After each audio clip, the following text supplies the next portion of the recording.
என் ஊழியத்தை, என் கடமையை, என் பரிசுத்தமான வாழ்க்கையை, கர்த்தருக்கு கொடுக்க வேண்டிய நேரத்தை நான் சரியா கொடுக்கலனா, நான் கர்த்தருடைய ஊழியத்தை உண்மையா செய்யலனா, எனக்கு வச்சிருக்கிற ஜீவ கிரீடத்தை ஆண்டவர் எடுத்து வேறொருவனுக்கு கொடுத்துருவாரு, தகுதியானவனுக்கு கொடுத்துருவாரு, பரிசுத்தமா இருக்கிறவனுக்கு கொடுத்துருவாரு. இன்னும் சினிமா பார்ப்பேன், இன்னும் சீரியல் பார்ப்பேன், இன்னும் உலக பிரகாரமாய் வாழுவேன், இன்னும் நான் பணம் பண்ணணும் ஓடுவேன்.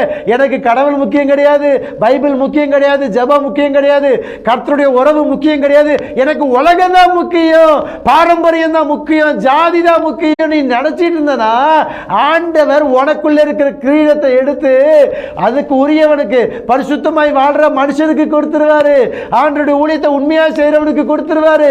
உலகத்தை வெறுத்து ஆண்டவரை தேடுகிற மனுஷனுக்கு உனக்குரிய ஜீவ கிரீடத்தை எடுத்து அவனுக்கு கொடுத்துருவார்.